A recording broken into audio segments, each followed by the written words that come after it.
Good morning, Walt. Thank you so much for taking the time to come on here and chat with me during this crazy time of the season. How are you doing this morning? I'm doing very well. Thank you, Brittany. Thanks for having me. Absolutely. I was so excited, when I asked you to come on and you agreed because that body work component is so important. And I find the longer and longer that I'm doing this as a myofunctional therapist, the more I'm stressing the body work component to my patients. Mhm. So if you want to share with the listeners first, just a little bit about yourself and your background, that would be awesome. Absolutely. I am a physical therapist. I've been that for a long time. And I kind of started manual therapy was always embedded in the physical therapy profession, more from a joint manipulation perspective when it came to college, et cetera. But then, we did some massage. It's kind of in our scope of practice. It wasn't really until the early 90s when I sort of went down the manual therapy rabbit hole. I went down the myofascial release rabbit hole and Mhm.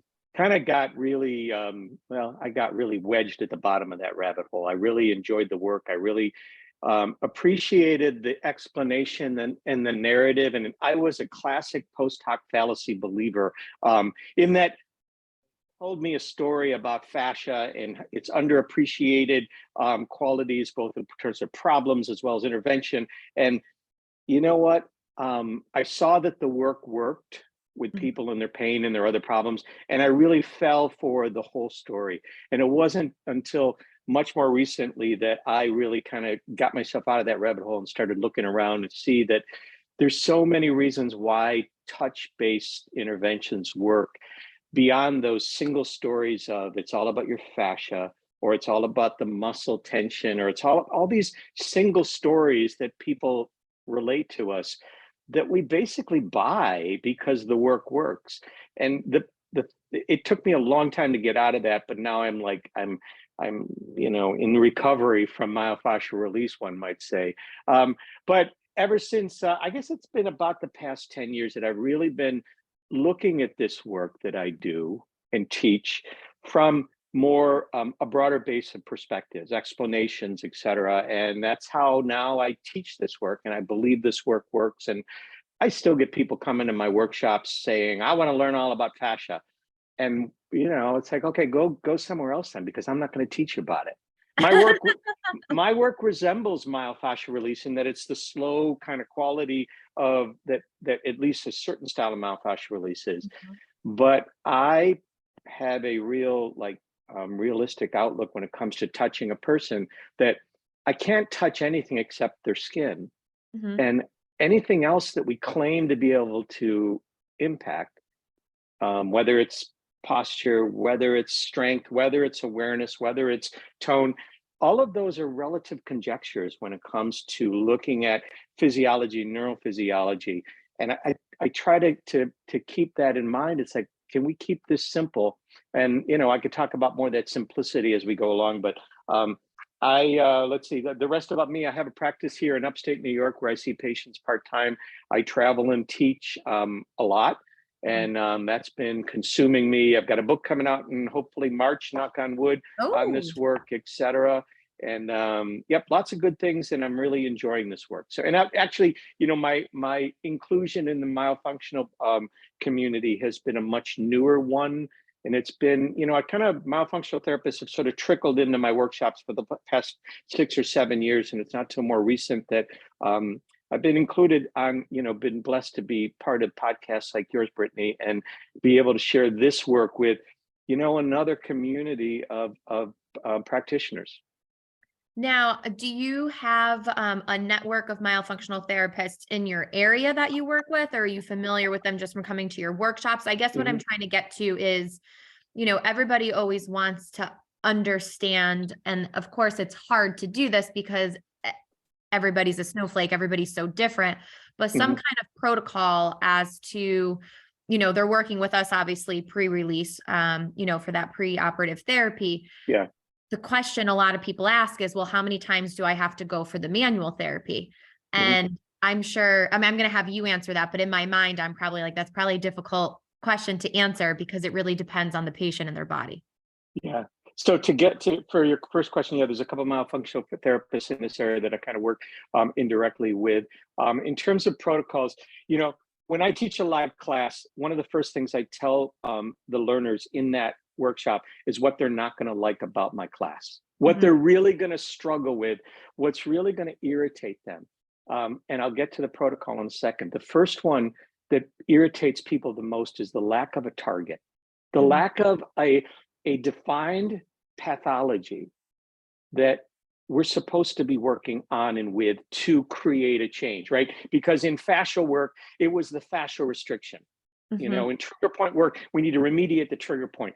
In laryngeal tension, we need to reduce that muscle tension. So you've got this thought of a target. And even when it comes to, okay, so resting tongue posture, I'm not going to assume that I know your world like you do, but resting tongue posture, that becomes somewhat of our target that we're looking to intervene on and change, right? And I don't teach from that perspective at all. I teach from a target of a patient's awareness and their sense of connecting to what the problem feels like or exists like, and can we contact that target? For instance, if somebody had issues with tongue mobility, what does it feel like to not be able to do whatever it is, Brittny, that you asked them to do with their tongue? What is that felt sense? Now, that's more than a product of the local tissues, right? It's sensory motor, it's awareness, it's perception, it's all those things.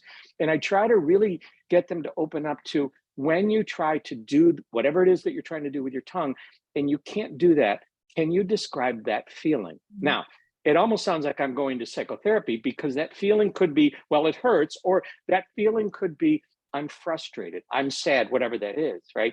I work strongly with those patient perspectives and shared decision making. The tissue target, there is none, but the target is to get them to connect to whatever it is we're doing. For instance, then if we're doing tongue work, to basically to take their tongue and say, okay, Brittny, you describe that feeling when you can't do whatever it is with your tongue. What we're looking to do when we engage your tongue is, can we connect you to that feeling? So both from a target, as well as the other thing that people really don't like about my work is I don't give them a predefined or at least a beginner's protocol, okay? Which I see there's problems with all protocols. In fact, you know, okay, so as a physical therapist, I'm expected to work from an evidence-based perspective, okay? And what evidence-based perspective often says, okay, you need a study and here's a protocol that says this protocol works for fill in the blank, right? And then somehow people like our supervisors think that we're actually going to say, okay, this is a 4-step protocol. Each step of the protocol is 5 minutes and we do this 3 sessions, right? That somehow we actually follow that. Give me a break. Nobody does that. Almost nobody does that. I mean, realistically, do we ever truly follow a protocol? And when I look at the literature that's out there, and whether it's for tongue work or laryngeal work or diaphragm work, et cetera, and I see these protocols, these studies, these well-done studies that show, okay, manual therapy is helpful for this problem. There's lots of studies, but the protocols are all different. What do you do with that? Do you say, well, I'm going to pick one study and only do that protocol? Or do we do what we all do? And that's sort of sample. We sample. And to me, that's the important part of my work is sure, you can start with a protocol, especially if you're a beginner. We can supply you with some research that says, here's what people have done. But what I'd like you to do is take the mindset of those protocols and then take the patient input and shared decision making of that felt sense of the patient and design a unique N of 1 protocol with every person you work. Now, when a patient comes into you for, say, again, from a myofunctional therapist, and the reason I'm gearing this towards that is a lot of the listeners are myofunctional therapists, and I know that they're going to be like, why didn't you ask him this? When you have a patient that comes in to be prepped for a tongue procedure, a release procedure, you find yourself working on things other than this area? I definitely might. I definitely might. In terms of that whole laryngeal piece, the whole upper body piece, torso, etc. You know, posture is such a tempting place to go. The concept of posture is one that's so deeply embedded in so many different professions. I use posture as a marker, but I don't use it as a real finite tool to say your posture is poor, we need to correct that. All right. We're not going to get into that unless you really want to get into that, but I definitely look beyond just, you know, right here, Mhm. whether it's for the pre-tongue release or for my, the broader piece of voice and swallowing disorders, or the even broader piece of, I see people head to toe in my physical therapy practice. I just have this sort of niche specialty of, this area. Yep. Now, what do you say? So, okay, I'm a myofunctional therapist. I'm working with a patient. I know that they need to have their tongue released. I know that I want to refer them to you for that manual component. What would you say is the best or easiest, maybe, way to explain to our patients what they're going to get out of it that we can't provide? Because sometimes I feel like what I hear from other myofunctional therapists is, they're annoyed with having to go to like X, Y, and Z provider. Yeah. Like they came to you, they want you to do it. And obviously we understand the importance of a multidisciplinary team, but what is a good way for us to explain to our patients why that manual component is so important, especially for a tongue release procedure? Yeah. Um, okay, so I'm going to kind of answer that from the broader context of the general physical therapy type patient, as well as mindset. There's patients who go to see the traditional physical therapist on the corner, who does the exercise base, who does that strengthening base, who's working in a gym. Therapist is seeing multiple patients at a time, and you know what? That model works for a good number of people. Mhm. It's good from an economy standpoint, because you can run a clinic and make money and all those things by having the patient see multiple patients per hour. But there are always people who slip through those cracks, right? Mhm. They'll say things like, well, the therapist didn't spend enough time with me, right? That's a common thing. And here I am in a one-on-one setting where I'm basically with you for an hour. So you're gonna just soak all that up and you're loving the attention. Other times somebody will say, well, they never really touched me. And Mhm. for that person, whether it's really their problem that needed to be touched, or the human being that felt the touch was necessary, right? And it's really difficult to unpack those two, one from another, right? Is that truly a touch-based problem, or is this more a touch-based person who feels you must be touched? So that's how I look at this work anymore, versus thinking there's a problem that only I can fix. Now, to get to that piece of, why would somebody feel, or about sending somebody to somebody like me? Well, first of all, I might say, well, Brittany, maybe you don't need to do that. This work isn't that difficult. And I don't mean to minimize what I do or what I teach, but it's also not something that could and should only go to, a physical therapist. I Mhm. teach a lot of RDHs, I teach a lot of SLPs, I teach a lot of OTs who are doing the myofunctional work. And basically they just sort of roll it into everything they do. The concept of touch to me is part of an evaluation, and whether you're doing it to stretch or to increase awareness, right? Increase the sense of understanding what it is you're trying to get me to do. I don't think there's the walls in between all of those that a lot of people think there are. Okay. How's that for not really answering your question? No, that was great. And actually that is a good segue into, if you want to share with the listeners. I mean, I took your course. I'm blanking on the name. Is it tongue? Oh my gosh, what was the Oh, name? tongue tips. The Tongue tongue tip tips. I one. was going to say Yep. tongue works, but I knew that Yep. wasn't it. Do you Yep. want to talk a little bit about that mini course that you have and what is offered in it? Because I found it very useful. Some of the techniques I was already doing with my patients, but you kind of gave me a little adaptation of what I can do to just get them a little bit farther. Yeah. So that was a brand new series that I really just started. These 1 hour, well, they were live, but we recorded them live, and now they're available for sort of post production type viewing on my website. But you know what? We just took the content that I teach in my live, as well as online, longer online courses, and said, okay, in an hour's time, can we introduce you to the kind of work that I do? But the concept of moving beyond manual therapy is simply a stretch. By seeing the possible overlap between stretching and strengthening. And again, those are something, there's often a wall between those two. But when we really look at what happens when we improve somebody's awareness, which can build functional strength, it's not traditional strengthening. it overlaps a lot with stretching. And that's what I think I did. We were able to do in that little mini 1 hour thing, is introduce some of that concept of here's things to do with the tongue from a stretch, manual therapy, touch-based perspective, but here's also ways to incorporate the concept of functional strengthening in there as well. So that was a fun one. We're going to repeat those with a lot of different body areas coming up in the new year. So that was fun. Awesome. No, super exciting. And for any myofunctional therapist listening, I definitely think it's a course to take. It was pretty inexpensive and totally worth it. Just finding ways to help our patients, to Walt's point, really get in that good stretching and awareness prior to them having that tongue release procedure. Now, Walt, do you see a lot of patients that are in some kind of expansion appliance?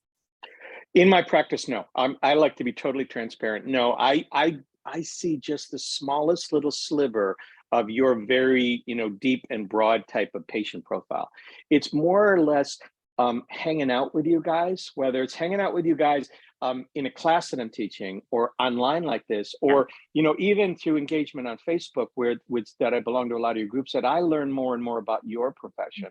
I'm really transparent about, who I am as a physical therapist. And, I'm teaching primarily speech pathologists and RDHs. Those are, as well as some massage therapists, et cetera.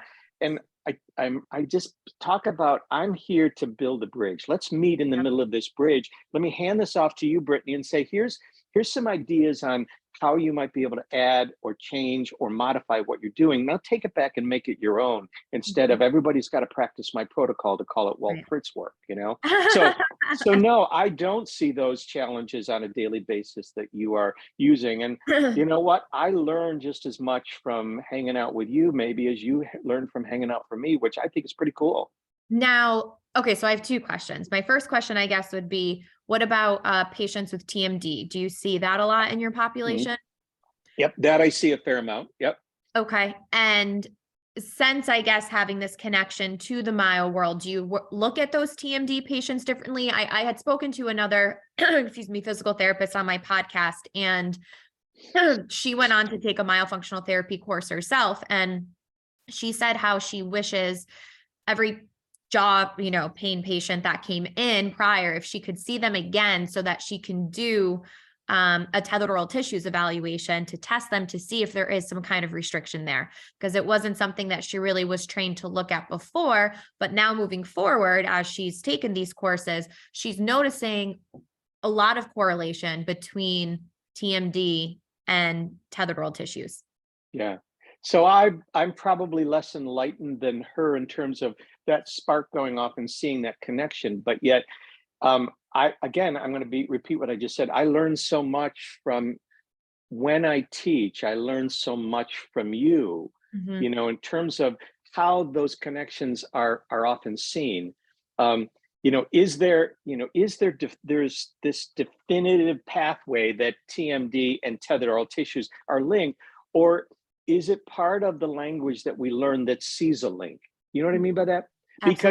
Because in the PT profession, for instance, people see this link between posture and pain. Now, the literature doesn't support that, right? In terms of the actual, to say, does poor posture cause pain?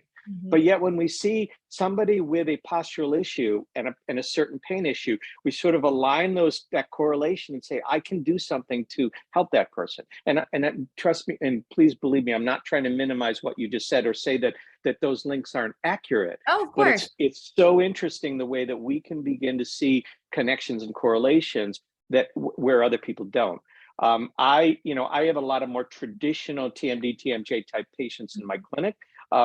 And there's sometimes, from an evaluation perspective, I can spot a severely, tethered oral tissue type of thing. For somebody who I suspect has a specific problem, I'm going to refer them to, a dentist or a practice that can do a better job than I can. All right. Yep. I know my limitations. And I really admire whoever it is you were talking about, who said, went back and took the additional training to say, I want to know more about this. I need to know more about this. So. Yeah, absolutely. She's a fantastic provider for sure. My next question would be, so we do a lot of breathing reeducation in our myofunctional therapy programs.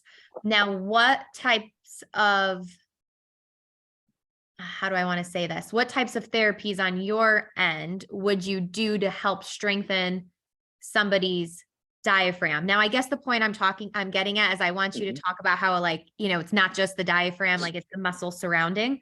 Right. Um, I'm sure there's pelvic work involved and, things like that. So if you want to touch on that a little bit for me. Yeah. Um, I come from I come from a perspective over the last 10 years of seeing muscle strength, not as much about, okay, let's be hypothetical. You need to lift this weight to get stronger, right? Now, certainly that's a part of it. And we can do resistive, breathing exercise, et cetera, the concept of building strength. But I think in the exercise physiology world, it's difficult to really see, is there a line between classic, weight training Mm-hmm. and the concept of improving sensory motor awareness, perceptual abilities on how to access an area, right? Diaphragmatic breathing it has been around forever, and people being told they're breathing incorrectly. Um, I have I'm very sarcastic, and I I feel like, okay, without any training, I'm breathing correctly because I'm still alive. Right Right. now, that's dismissing a lot of really good breathing research and breathing technique and breathing approaches. The concept of improving a person's, breath support comes from exercise, it comes from stretching, it comes from cognitive behavioral work. And in reality, maybe we're doing all of those when we simply touch somebody. If I can touch somebody down here in the diaphragm area Mhm. and have them access that feeling, what does it feel like when you can't get that full breath, right? Is there pain? Is there sense of I can't access it? What is that feeling? And that's where I go, Brittany, in terms of what does it feel like? Can we access it with stretching, with pressure, with mechanical input to try and build that sense of functional strength? All right. I Um, love that you continually ask them, like, you want to know mm, what they're feeling through their perspective. I feel like that's so important we're talking about neuromuscular reeducation to really be able to repattern. They have to be able to have that awareness, right? yeah, Otherwise, yeah, they're probably going through these sessions or going through their therapies or their homework, whatever they're doing, like, maybe this is right. Maybe this is yeah, what I'm supposed to be feeling. But to be able to work through that with you in the clinic, I think is really great. And that's definitely, I saw one patient after I took your course so far that was getting ready for their release. And I asked them, as I was feeling on their tongue, different things that they were feeling from side to side and, what have you. And I think it just made, there was definitely a bigger connection there. yeah, And I yeah, think it just clicked more for the patient as yeah. to what they should be feeling or working towards when they're doing these exercises at home on their own. To me, the traditional biomedical model is the clinician as expert model.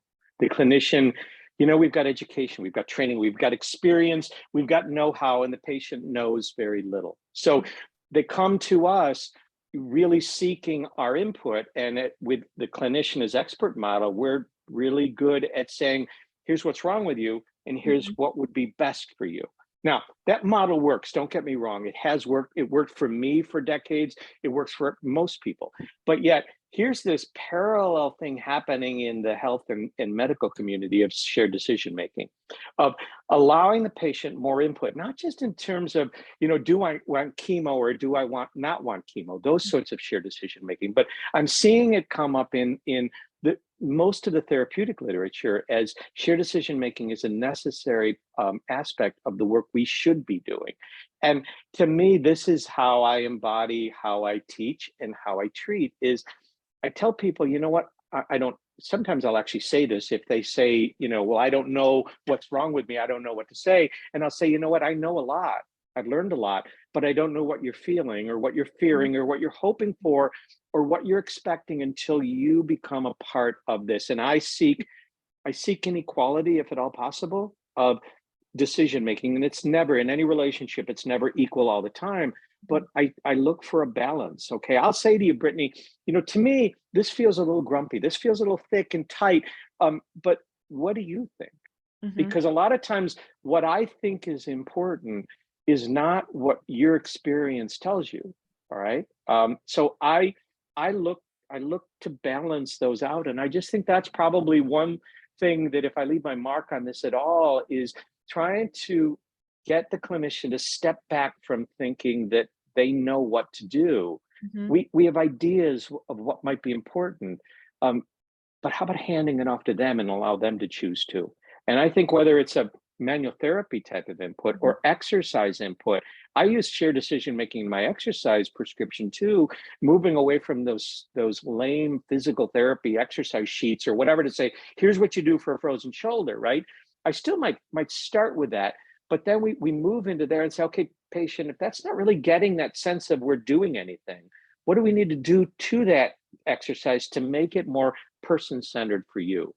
And that's where I think that's probably one of the more challenging things of my work, and whether it's my live class or those little online things, is moving beyond here's what we do with the tongue and just thinking about, well, here's an idea to start with the tongue, but then start asking your question, what, or your patient, the question, what should we do for you? Right. And I that's love really that. challenging for people when they're used to going to a workshop, reading a book, whatever that is, and saying, here's the protocol, here's the steps, here's the rationale behind it. There are so many post hoc fallacies built into all of our trainings. It's almost scary how much I was willing to believe just because it worked. Right. Um, and that is such a common thing in all of our helping professions. And we get stuck in these narrow-minded views of what's wrong and what needs to be done because of those post hoc fallacy type issues. I love that idea of it being more, patient guided or client guided, whatever you're calling Mhm. people to connect with their own bodies. It's not just you connecting with their body, right? They have to be able to have that awareness. I want to talk a little bit about, sorry, my dog, give me 1 second.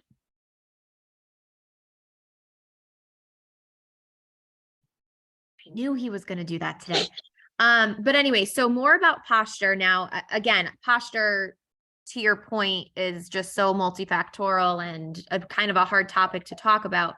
But if you had to choose 3 exercises that you can share with the audience that can help just improve overall posture or just help to open things, what would those be? I don't have that. Because Brittany, what I would do is I would step back from what you asked me and ask, what is it you're trying to seek out of that posture, right? Right. Um, okay, so I'm going to get into philosophical for a second. Yeah. I think there are too many of us who have been sort of seduced into the thought that there is a posture that's optimal. Mhm. And there's a lot of people who say, well, it minimizes energy expenditure, it minimizes wear and tear on the body. And that's where the plumb line goes down the middle of the body, in the middle of the body. And that then has become the framework for what we say, okay, you've got this problem, look at your forward head. Correlation, we say, okay, we need to get your head back where it belongs. Mhm. And sometimes there's decent evidence to show when we realign someone, that often will improve the resting tongue posture, their neck pain, whatever that might be. But what do you do, Brittany, when you go out there on the street and you start looking at people's posture and you start tapping them on the shoulder? And if without getting hit by somebody, right? If you tap somebody on the shoulder who's got a horribly forward head, do you think they're always going to have the kind of problems that we see correlated to that? Or are they Right. living a perfectly fine life with a dramatic forward head? And I think that's where we get so lured into feeling that whatever walks in our door, we're seeing the problem visibly because of all of our evaluation tools. Okay, and I also see an issue with the concept of posture being this ideal norm, which is almost a static place. When in reality, posture is dynamic. None of us can hold a posture. We're constantly fluid and fluctuating and moving from that. What I strive to do in my annoying way is not make one posture be the place you must be, Mhm. but give you the option to be able to choose different postures and still function within those. Because the reality is, if I start telling you, Brittany, that you need to be here or things are going to fall apart, think of what happens up here to that patient's brain and awareness and fears centers of their brain to think, ooh, ooh, ooh, that's a problem, right? Wouldn't it be lovely if we could get them to do everything with in a broader range of body postures and positions? Another aspect of that I talk about at length in my classes is the concept of posture, not just being plumb line posture, but skeletal asymmetry posture.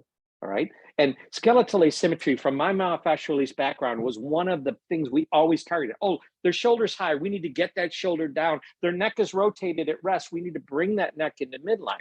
But then when you start looking at the actual research that looks at you and me and everyone else and says that the vast majority, almost every single person is asymmetrical. Almost every single person has a subtle or not so subtle scoliosis, which causes an unleveling of the shoulder and the thorax and causes the neck to turn, the head to shift. Is it realistic to think that I can get your posture back where I think it belongs? Or can we find a way to make you functional within that normal asymmetry that you have? All right. So how's that for totally blowing off your question? No, I like it. This is, again, it's enlightening because you want to hear different views. You should hear different views, right? Because it's not a one size fits all. It's not, one over the other. I think it's enlightening for myself and for others listening to really hear that. To your point, as soon as you said that, I thought about the feeling you have when you see a patient walk into your clinic and you're already starting to evaluate them and seeing exactly what's going on. And you think you have the answers to everything. But to your point, it's really all about, well, how are they functioning? Because that's the end goal, right? Right. And from your perspective, this might be a little bit different scenario, but let's say a patient walks into my door with a newly acquired, neck pain. All right. And we can't help but go into that part of our brain that we're sizing them up right away. They're opening the door. Why'd you open the door that way? Right. Why'd your head turn this way? All these things that we're doing. But what we're seeing is this slice in time. And I have no idea if this person's neck pain was due to a new change with posture or whether they've always been like this. And they're going to die like that, but their neck pain will go away even though they'll be like this. That's the problem with these in the moment snap decision evaluation models that I learned from so many different type of viewpoints. And whether it's muscle strength, whether it's range of motion, whether it's posture, whether it's soft tissue, fascial tension that I learned in myofascial release, right? They're just little bits of a very narrow view of a much larger person. Absolutely. Is there anything else, Walt, that you'd like to share that we didn't touch upon for the listeners? Oh man, how many hours do we have? No, I think touch-based interventions. Again, you can go almost into like almost religious divisions when it comes to all these touch-based interventions, and each one feels total validation that they're justified and right. Ultimately, I use touch as a non-denominational tool. I use touch not to create change here, but I use touch to create a sense of awareness, because I love the new research that's coming out that's showing the multifactorial aspect of touch, where touch is almost a stimulation to local reception, whether it's actual mechanoreceptors or awareness perception, et cetera. It's using this signal from the periphery to go to the brain and allow the patient to begin making choices of their own. And there's so many layers and levels that I'm not going to bore you with right now of both physical science as well as behavioral science that come into play when we touch, but yet somehow we say, no, it's all about the trigger point and I just fixed your trigger point.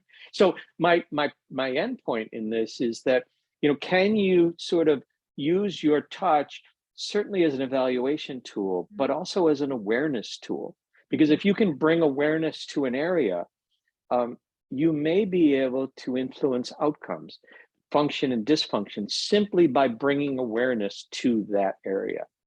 I feel like that's been the overall theme of this episode is awareness. And I love that because it's so important. When I talk about being successful in myofunctional therapy, a lot of people think that myofunctional therapy is simply just giving exercises. And like, it's not, it's so much more than that. You can give exercises till you're blue in the face, but they're doing their exercises, say, let's just be gracious and say they're doing it 30 minutes a day, which typically they're not. What are they doing the other 23 and a half hours of the day? There has to be this overall awareness of what they're feeling, how they're posturing things, where their tongue is, where their lips are, where their teeth are. There has to be that awareness component. It's so important in order for us to really impact and make changes. Right.